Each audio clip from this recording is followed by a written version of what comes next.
사도행전 8장 말씀입니다.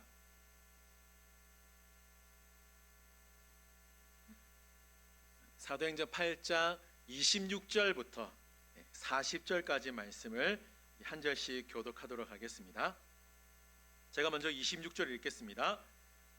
주의 사자가 빌립에게 말하여 이르되 일어나서 남쪽으로 향하여 예루살렘에서 가사로 내려가는 길까지 가라 하니 그 길은 광야라.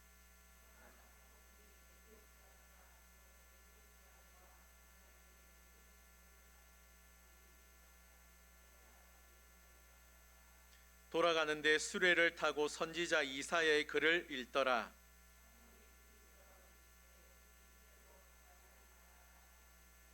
빌립이 달려가서 선지자 이사야의 글 읽는 것을 듣고 말하되 읽는 것을 깨닫느냐?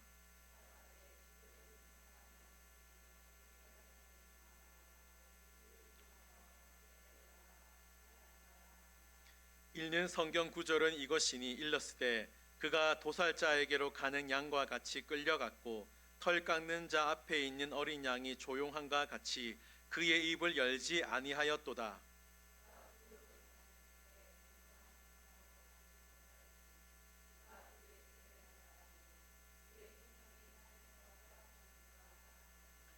그 내시가 빌립에게 말하되 청컨대 내가 묻노니 선지자가 이 말한 것이 누구를 가리킴이냐? 자기를 가리킴이냐? 타인을 가리킴이냐?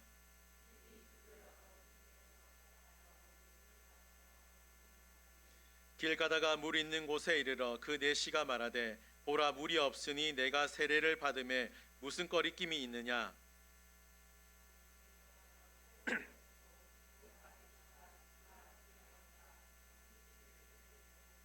둘이 물에서 올라올새 주의 영이 빌립을 이끌어 간지라. 내시는 기쁘게 길을 가므로 그를 다시 보지 못하니라. 빌립은 아소도에 나타나 여러 성을 지나다니며 복음을 전하고 가이사랴에 이르니라. 아멘. 반갑습니다. 우리 앞뒤 좌우 계신 분들에게 인사하겠습니다. 잘 오셨습니다. 네, 정말 주님의 은혜가 있는 귀한 예배 시간이 되어지기를 바랍니다. 오늘 사도행전 18번째 시간입니다. 오늘 본문 말씀 가지고 빌립과 에디오피아 내시의 만남이라는 제목으로 말씀을 나누도록 하겠습니다. 사도행전 8장이 오늘로서 이제 마무리가 되는데 사도행전 8장 1절부터 40절까지 말씀을 보시면 중요한 키워드가 있습니다. 그 단어가 뭐냐면 한번 따라해 보겠습니다. 만남. 네, 만남입니다. 사도행전 8장의 중요한 키워드는 만남이라는 것이죠. 본문에는 성격이 전혀 다른 두 종류의 만남이 등장합니다. 첫 번째 만남은 우리가 이미 살펴본 베드로와 시몬의 만남입니다. 자, 지난주에 살펴보았죠. 이 만남은 탐욕과 책망이 오고 가는, 사실은 어떻게 보면 불편하고 좀 긴장감 넘치는 만남이었습니다.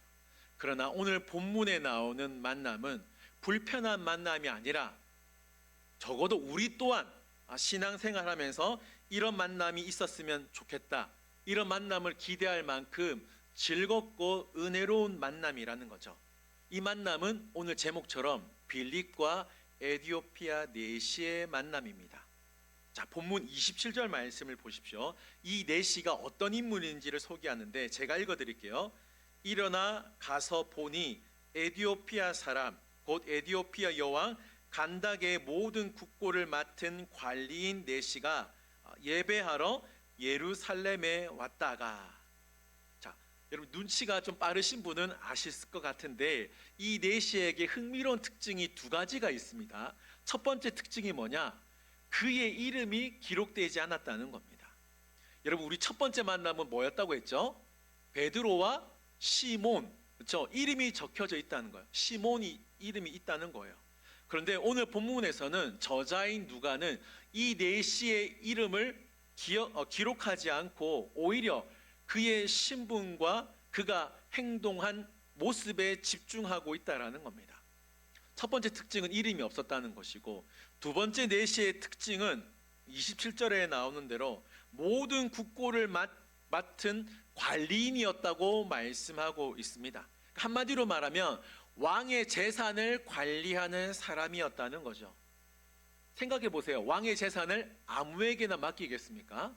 진짜 믿을 만한 사람, 최측근을 세울 수밖에 없었기 때문에 이 관리인 내시는 절대적인 실세를 가진 자였고, 그 누구보다 세상적인 능력은 탁월했다는 것을 알 수 있습니다. 한마디로 말하면 높은 신분을 가진 자였죠. 이렇게 높은 신분을 가진 자가 뭐하러 왔다고 적혀져 있죠?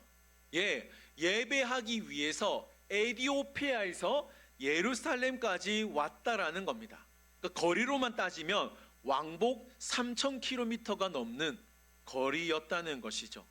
이 내시가 수레를 타고, 그러니까 요즘으로 치면 마차입니다. 원문으로 보시면 마차를 타고 예루살렘으로 오게 되었는데, 그러니까 지금으로 치면 최고급 차를 타고 예루살렘으로 온 것과 다름이 없는 것이죠. 자, 그런데 중요한 게 뭐냐? 이 빌립과 에디오피아의 만남은, 에디오피아 내시의 만남은 첫 번째 만남이었던 베드로와 시몬의 만남과는 완전히 결이 다른 만남이었습니다. 왜 결이 달랐냐면 성령이 지시한 만남이었다는 거죠. 자, 뭐라고요? 성령이 지시한 만남이었다는 겁니다. 자, 26절 말씀 보실까요? 26절 말씀도 제가 읽어드릴게요. 누구라고 말씀하고 있죠?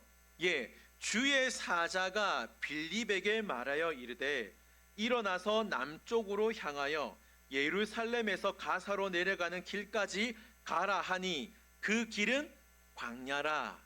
아멘. 주의 사자가 지금 북쪽 사마리아에서 사역을 하고 있던 빌립에게 나타나 남쪽 가사로 내려가라고 합니다.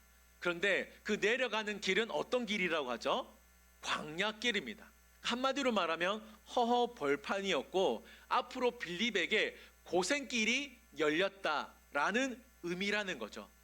우리가 지난주까지 살펴본 대로 빌립은 이제 세상 말로 하면 이렇게 표현할 수 있습니다. 아주 엄청난 성공적인 집회를 인도한 사람이었다는 거죠. 많은 사람들에게 복음을 전하고, 그리고 세례를 받게 해서, 그리고 그 사마리아 성에 뭐가 넘쳤다 했죠? 8절에 나오는데 큰 기쁨이 넘치게 할 만큼 성공적인 사역을 했다라는 겁니다. 인간적인 생각으로는 그곳에서 좀 더 사역을 하면서 승승장구할 수도 있었다는 생각도 듭니다.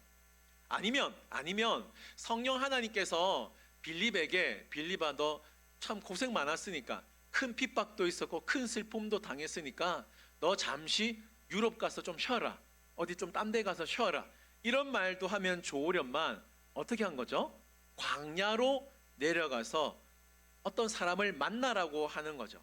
그러니까 빌립 입장에서는 서운할 수도 있었습니다. 그러나 본문을 보시는 대로 빌립은 계산하거나 서운해하지 않았다는 거죠. 그는 즉각적으로 일어났고 그 순종의 끝에서 전혀 생각하지도 못했던 에디오피아 사람 내시를 만나게 되었다는 것입니다. 이 내시가 언제부터 믿음을 갖고 있었는지는 정확하게 알 수 없지만 중요한 사실은 그는 먼 거리임에도 불구하고 예배 드리기 위하여 예루살렘으로 왔고, 그리고 예배를 마친 이후에 고국으로 돌아가면서 이사야 53장 말씀을 읽고 있었다는 거죠. 그 내용이 오늘 본문 32절, 33절에 나오는데, 자, 우리 길지만 우리 다 함께 읽도록 하겠습니다. 시작.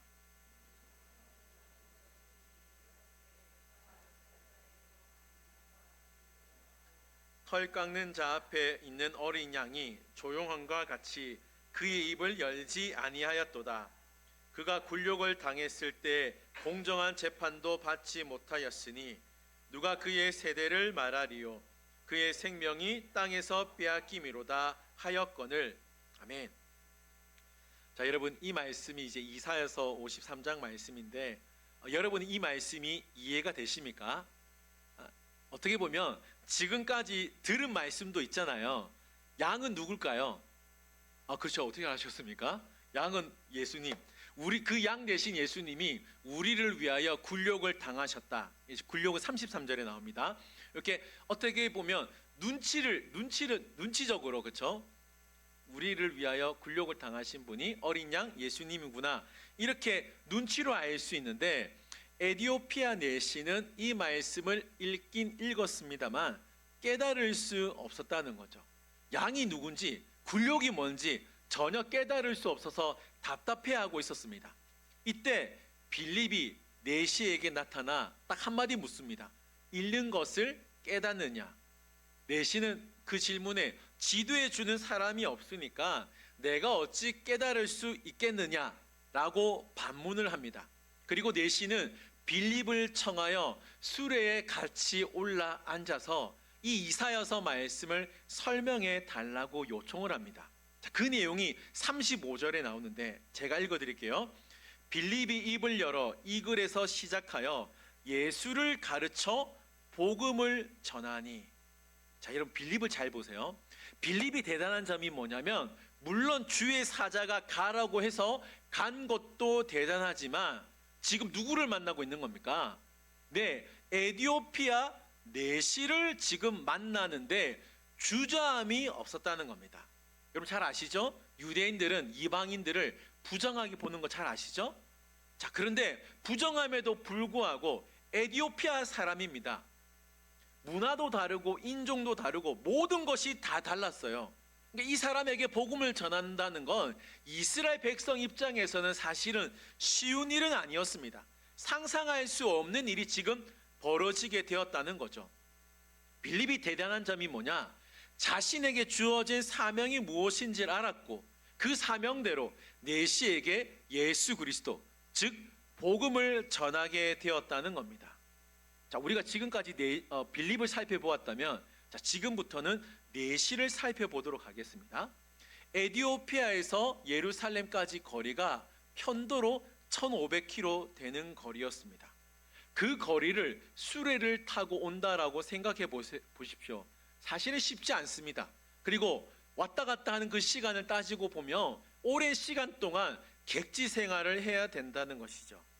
이 거리를 마다하지 않고 온 이유는 하나님 앞에 예배 드리기 위한 그 갈망, 열정이 있었기 때문입니다.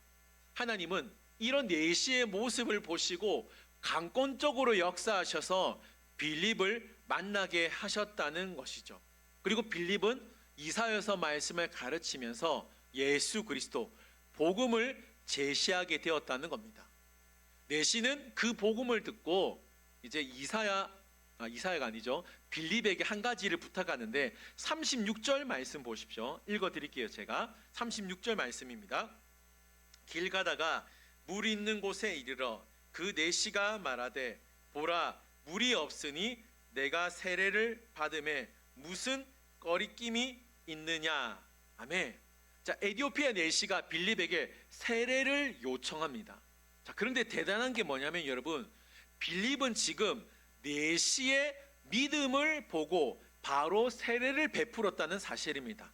흔히 말하면 문답을 하지도 않고 에디오피아 내시의 믿음을 보고 바로 세례를 시작했다는 거죠. 저는 이 말씀을 묵상하면서 마태복음 28장 19절 20절 말씀이 생각났습니다. 자, 여러분 빨간 글씨를 잘 보세요. 그러므로 너희는 가서 모든 민족을 제자로 삼아 아버지와 아들과 성령의 이름으로 세례를 베풀고 20절입니다. 내가 너희에게 분부한 모든 것을 가르쳐 지키게 하라. 볼지어다 내가 세상 끝날까지 너희와 항상 함께 있으리라 하시니라. 아멘. 자, 여러분 이 말씀을 잘 보세요. 이 말씀은 예수님께서 제자들에게 명령하신, 그러니까 지상 대명령입니다. 자, 이 말씀 마태복음 28장 19절과 20절 말씀이 오늘 본문 빌립과 내시의 만남에서 성취되고 있다는 것을 발견할 수 있습니다. 말씀을 한번 보여주실까요? 그 다음 말씀. 네. 자, 여러분 26절에 가라가 나오죠. 그리고 35절에 빌립이 입을 열어 예수를 가르쳐 복음을 전하니, 그리고 38절에 빌립이 세례를 베풀었다. 예수님의 명령, 가라, 가르치라, 세례를 베풀라. 이 예수님의 명령이 지금 빌립의 순종을 통하여서 광야 한복판에서 그대로 성취되고 있다는 장면입니다. 자, 그리고 오늘 본문에서 가장 인상적인 장면이 뭐냐면 39절 말씀 보십시오. 자, 우리 39절 말씀을 다 같이 읽겠습니다. 시작. 둘이 물에서 올라올새 주의 영이 빌립을 이끌어 간지라. 내시는 어떻게 갔다고요? 예, 기쁘게 길을 가므로 그를 다시 보지 못하니라. 아멘. 자, 여기서 기쁨을 잘 보십시오. 기쁨은 헬라어로 카라라고 합니다. 카라. 이 뜻은 큰 기쁨, 큰 행복입니다. 자, 여러분 한번 묻겠습니다. 우리는 언제 행복해하고 기뻐합니까, 여러분? 우리가 원하는 그 무엇을 가졌을 때, 내가 원하는 그 무엇이 이루어졌을 때 기뻐하고 행복해합니다. 그렇죠? 그런데 오늘 본문에 나오는 에디오피아 내시를 잘 보십시오. 이 사람은 한 나라의 왕의 모든 재산을 관리하는 사람입니다. 실세 중엔 실세였습니다. 모르긴 몰라도 이 내시는 엄청난 부를 가지고 있었을 겁니다. 그런데 이 내시가 정작 기쁨과 행복을 찾은 곳은 돈꾀가 아니라 광야에서 만난 예수님을 통하여, 광야에서 만난 예수 그리스도를 통하여 기쁨과 행복을 누렸다는 거죠. 자, 여러분 39절에 기쁨이 나오는데 또 다른 기쁨을 우리가 이미 살펴보았습니다. 어디에 나오죠? 다시 처음부터 사도행전, 당황스러운데 8절 말씀 보세요. 스크린에 안 나옵니다. 네, 스크린에 안 나와요. 8절 말씀 다 같이 읽겠습니다. 시작. 그 성에 뭐가 있더라? 큰 기쁨. 여기에 이 단어도 카라이고 오늘 본문 39절에 기쁘게도 카라라는 단어예요. 잘 보세요. 사마리아 사람들은 자신이 원하는 것이 이루어졌을 때 기뻐한 게 아닙니다. 에디오피아 내시도 자신이 원하는 어떤 것을 가졌을 때 기뻐한 것이 아닙니다. 그렇죠? 그들이 가졌던 기쁨은 환경이나 조건, 소유에서 오는 것이 아니라 구원자 되신 예수 그리스도를 만났을 때 얻었던 정말 근원적인 기쁨과 행복이었다는 것입니다. 그러니까 사도행전 8장 말씀은 기쁨으로 시작해서 기쁨으로 마친다는 거죠. 복음이 전해지는 곳마다 기쁨이 발생했고 복음을 들어가는 곳마다 기쁨이 발생했다는 거죠. 카라의 역사가 일어났다라는 것입니다. 바라기는 저와 여러분들도 이런 기쁨, 행복을 경험할 수 있기를 바랍니다. 그리고 우리 엘린교회가 복음을 전했을 때 이제 3월달부터 전도를 하게 될 텐데 이 고양동 지역에 정말 참된 카라의 역사가 일어날 수 있기를 주님의 이름으로 축원드립니다. 아멘. 자, 말씀을 준비하면서 빌립과 내시의 행동을 좀 더 유심히 묵상하게 되었는데, 자, 빌립의 행동을 잘 보도록 하겠습니다. 제가 29절부터 31절까지 읽을 테니까 빌립이 어떻게 행동하는지, 자, 빌립의 동사를 한번 잘 보세요. 제가 읽어드리겠습니다. 29절부터 31절입니다. 성령이 빌립더러 이르되 이 수레로 가까이 나아가라 하시거늘 빌립이 달려가서 선지자 이사야의 글 읽는 것을 듣고 말하되 읽는 것을 깨닫느냐. 31절 대답하되 지도해 주는 사람이 없으니 어찌 깨달을 수 있느냐 하고 빌립을 청하여 수레에 올라 같이 앉으라 하니라. 아멘. 자, 여러분 성령께서, 주의 사자가 지금 성령이 뭐라고 말씀하는 거죠? 수레에 가까이 가라고 했을 때에 빌립은 계산하거나 주저하지 않았다는 거죠. 자, 한번 생각을 해보세요. 수레를 따라가는 건, 마차를 따라가는 건 보통 일이 아닙니다. 그렇죠? 마차를 따라가려면 어떻게 해야 돼요? 그 마차보다 더 빨라야 돼요. 그렇죠? 더 빨리 뛰어야 그 수레, 그 마차를 따라잡을 수 있다라는 겁니다. 자, 우리는 사실은 이 말씀 사도행전 8장에 나오는 빌립과 에디오피아 내시의 만남을 알고 있어서 그렇지, 빌립 입장에서 보세요. 지금 누구를 만날지 모르는 거예요. 그 수레에 누가 탔는지도 모르는 겁니다. 가보니까 누구예요? 에디오피아 사람인 걸 안 것이죠. 빌립 입장에서 보면 저 술에 누가 탔을까? 가서 내가 무슨 말을 해야 될까? 충분히 주저앉을 수도 있었습니다. 그러나 빌립은 주저앉은 것이 아니라 그 마차를 따라잡으려고 달려갔다라는 겁니다. 주저하지 않았다는 것이죠. 사랑하는 성도 여러분, 우리 주변에도 우리가 달려가기를 기다리는 이 시대에 에디오피아 내시가 많다라는 것이죠. 그 내시가 우리 가족일 수도 있고 친구일 수도 있고 직장 동료일 수도 있다라는 것입니다. 하나님께서 마음에 감동을 주실 때 주저하는 것이 아니라 빌립처럼 숨이 차도록 그들의 곁에 달려갈 수 있기를 바랍니다. 왜냐하면 그 만남이 어쩌면 하나님이 준비하신 만남일 수 있기 때문입니다. 사실 우리는 전도하기를 힘들어해요. 왜 그럴까요? 좀 멋있는 말을 전해야 될 듯하고 성경 지식을 잘 전해야 될 듯하기 때문에 전도를 두려워합니다. 그러나 오늘 본문에 나오는 빌립의 모습을 잘 보십시오. 전도가 어떻게 시작됩니까?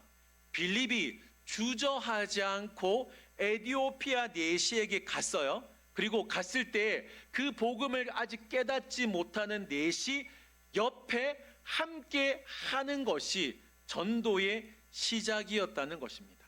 그러니까 전도의 시작은 유창한 신학적인 지식이 필요한 게 아닙니다. 일단 그들과 함께 하는 거죠. 그리고 중요한 건 내가 만난 예수님, 내가 경험한 그 복음의 기쁨을 나누면 된다는 것입니다. 중요한 건 우리가 순종하며 달려갈 때에 하나님께서는 상상하지 못한 놀라운 구원의 역사를 이루신다는 것을 믿어야 된다는 것이죠. 이 기쁨을 정말 우리가 누릴 수 있어야 된다는 것입니다.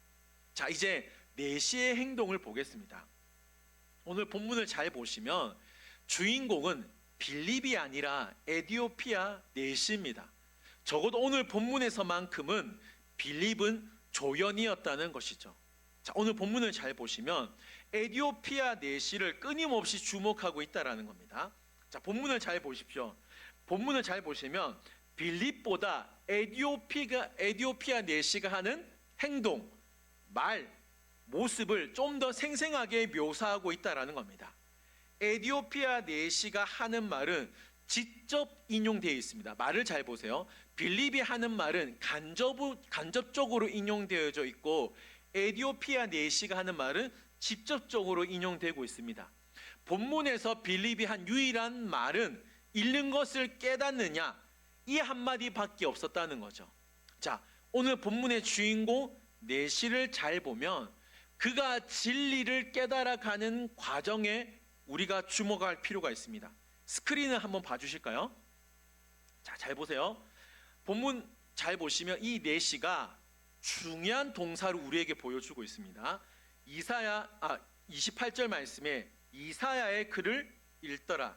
30절 이사야의 글 읽는 것을 듣고 말하되 읽는 것을 깨닫느냐. 32절 읽는 성경 구절은 이것이 읽었을 때. 자, 에디오피아 내시가 지금 뭐 했다는 겁니까? 예, 말씀, 성경을 뭐 했다는 거죠? 야, 읽었다. 자, 맞습니다. 읽었다라는 걸 무려 4번이나 강조하고 있다라는 거죠. 자, 여러분 중요한 질문이 필요합니다. 왜 하나님께서는 이토록 우리에게 에디오피아 내시를 통해서 성경 읽는 행위를 강조하고 있을까? 이걸 질문해야 된다는 거죠. 오늘 본문을 결국 에디오피아 내시를 통해 우리가 하나님께서 하시는 말씀이 뭐냐? 하나님은 말씀을 갈망하는 자, 진리에 목말라 있는 자를 결코 외면하지 않는다는 것입니다. 여러분 꼭 기억하시기 바랍니다. 에디오피아 내시가 지금 이사야서 말씀을 4번 읽었다고 계속 반복하는 이유가 뭐냐? 하나님의 말씀에 갈망이 있었기 때문입니다. 그 하나님의 말씀이 어떤 뜻을 담고 있을까? 그 열정이 너무나도 대단했다는 것, 그리고 그 열정을 하나님이 보시고 외면하지 않았다는 걸 저와 여러분들에게 보여주고 있다는 것이죠. 자, 그렇다면 우리에게도 스스로 물어보아야 합니다. 나는 오늘 본문에 나오는 에디오피아 내시처럼 말씀에 갈망이 있는가? 나는 오늘 본문에 나오는 에디오피아 내시처럼 말씀에 목마름이 있는가? 이걸 질문해 보아야 된다는 것이죠. 여러분 한번 생각해 보세요. 우리가 무언가에 관심을 가지면 어떻게 합니까? 골프에 만약에 관심을 가지면 일단 뭐 합니까? 골프채를 잡습니다. 요리에 관심을 가지면 뭐 합니까? 일단 칼부터 잡아야 됩니다. 못하더라도 골프채를 잡고 칼을 잡는 것이 갈망이자 관심이자 열정이라는 겁니다. 자, 내시를 잘 보십시오. 엄청나게 먼 거리, 편도로 1500km, 왕복 3000km 되는 그 먼 거리를 예배 드리기 위해서 왔습니다. 그런데 이 내시는 이방인이에요. 이방인이었다는 건 뭘까요? 성전에 들어가서 예배를 할 수 없는 겁니다. 아직은 성전에 들어갈 수 없는 거죠. 그러나 그는 말씀을 향한 갈망, 이거 하나만으로 먼 거리를 마다하지 않고 왔다라는 거죠. 그리고 돌아가는 길에 수레 안에서도 성경을 놓지 않았다는 겁니다. 가는 길에 이사야서 53장 읽었으니까 이제 세례를 받았으니까 다시 고구 에디오피아를 갈 동안 뭐 했을까요? 예, 이사야서 54장, 55장 몇 장까지? 이사야서 몇 장까지 있어요? 나 진짜 66장까지 있어요. 네, 66장까지 읽었겠죠. 여러분, 우리의 문제가 뭡니까? 지독하게 성경을 읽지 않는다는 겁니다. 찔리시죠? 저도 찔려요. 우리의 문제는 뭐예요? 지독하게 성경을 읽지 않는다는 거예요. 하나님을 사랑한다고 말하지만 정작 그분이 우리에게 주신 말씀에는 관심이 없다라는 겁니다. 사랑하는 성도 여러분, 우리가 왜 성경을 읽지 않을까요? 바쁘기 때문일까요? 어려워서 그럴까요? 내용이?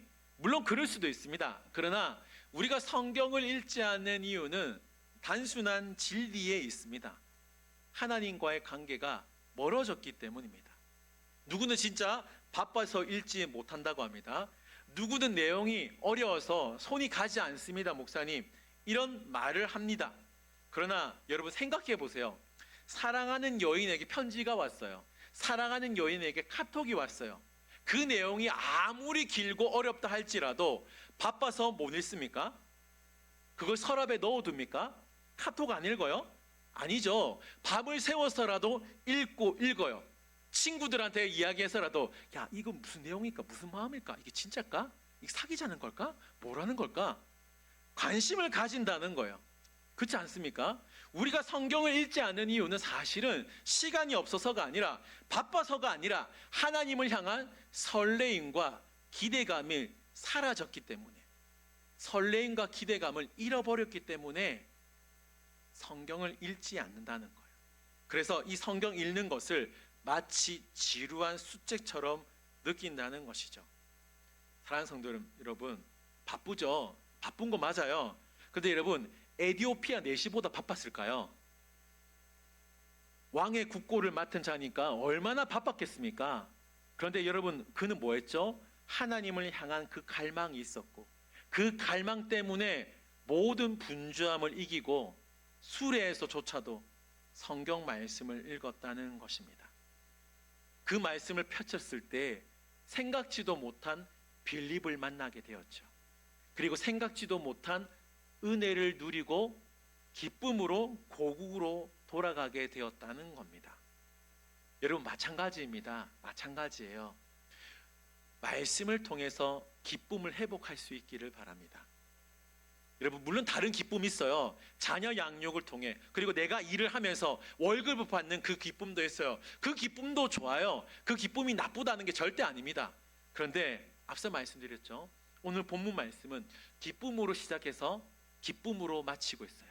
그 기쁨은 다른 어떠한 기쁨이 아니라 하나님이 주신 기쁨을 사마리아 성 사람들이 누렸고, 오늘 본문에 나오는 에디오피아 내시가 그 기쁨을 누렸다는 겁니다.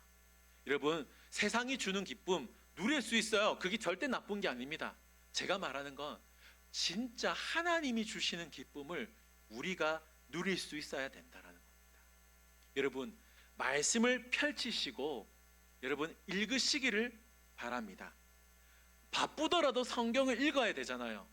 바쁘니까 못 읽는 게 아니라 바쁘기 때문에 나 성경 읽습니다. 어려워서 성경 안 읽는 게 아니라 하나님의 음성을 듣고 싶어서 저는 말씀을 읽습니다. 이런 간절함이 있어야 되지 않을까요? 이런 간절함이 있을 때 생각지도 못한 은혜를 주시고 정말 뜻밖의 기쁨을 하나님이 주신다는 겁니다. 이것을 우리가 누릴 수 있기를 바랍니다. 사랑하는 성도 여러분, 오늘 우리는 광야 항복판에서 아름다운 만남을 목격했습니다. 한 사람은 하나님의 음성에 즉각적으로 순종하여 달려갔어요. 또 다른 한 사람은 하나님을 향한 그 갈망함으로 성경을 펼쳤습니다. 하나님은 지금도 주저하지 않고 한 영혼을 향해 달려가는 이 시대의 빌립을 찾고 계시고, 흔들리는 수레 위에서도 말씀을 놓치지 않는 한 사람의 내실을 찾고 계시다는 겁니다. 하나님은 이런 사람들에게 카라, 진짜 기쁨, 진짜 행복, 이걸 주신다는 것이죠. 바라기는 우리 엘림교회가 이 기쁨, 이 행복을 누릴 수 있기를 바랍니다. 저와 여러분들이 그 기쁨, 그 행복을 누릴 수 있기를 바랍니다. 여러분, 하나님 앞에서 순종하시기를 바라고 진짜 성경책을 펼쳐보시기를 바랍니다. 성경 읽으세요. 네, 그래야 우리가 하나님의 사랑을 알 수 있다라는 거죠. 말씀 정리합니다. 바라기는 우리 엘림교회와 저와 여러분들이 삶 가운데 정말 하나님이 주시는 카라, 큰 기쁨을 누릴 수 있기를 주님의 이름으로 축원드립니다. 아멘. 우리 들은 말씀을 기억하면서 다 함께 일어나셔서 이 찬양 부르도록 하겠습니다.